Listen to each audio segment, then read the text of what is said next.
The Connell and Cushing suture patterns are generally done in continuous fashion, and in general I begin each of them by performing a simple interrupted suture. It is very difficult on this daisy to actually perform a Cushing pattern because of how thin the intestinal wall is, and so I will demonstrate and purposely not try to penetrate the lumen, but it's very difficult to do that technique. And so if there's any suture material in the lumen, obviously that's a Connell suture pattern. If there is not suture material in the lumen, it's a Cushing pattern. To begin, I would begin right at the very end of the incision with a simple interrupted suture.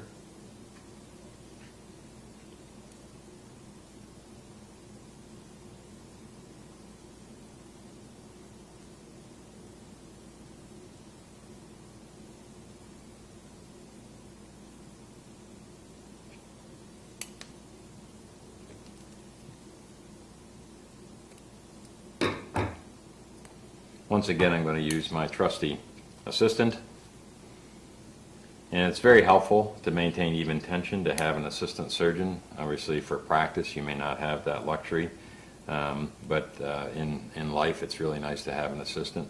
Now both the Connell and Cushing are horizontal sutures. You take about 3 or 4 millimeters from the incision edge, and you're doing a horizontal bite.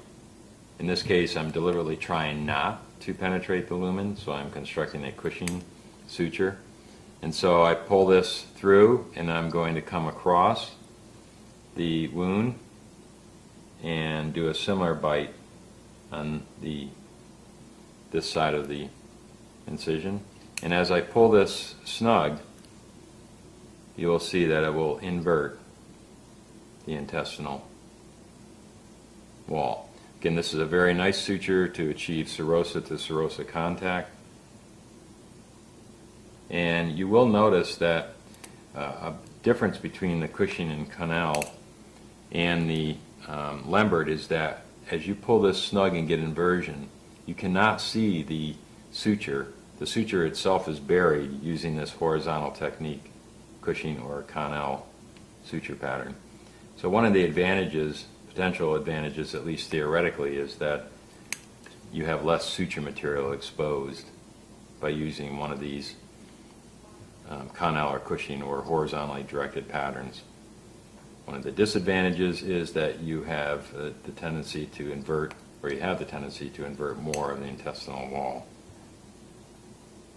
Again, a very nice technique to achieve good inversion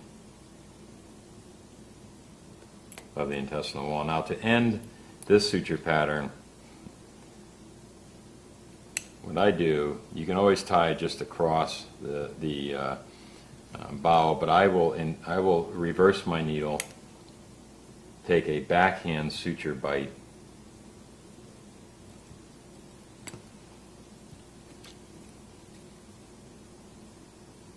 and tie back to that loop.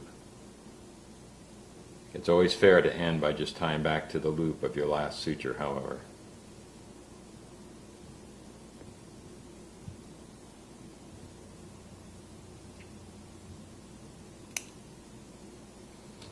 So, without penetrating the lumen, it's a Cushing suture pattern. With penetrating the lumen, it's a Connell.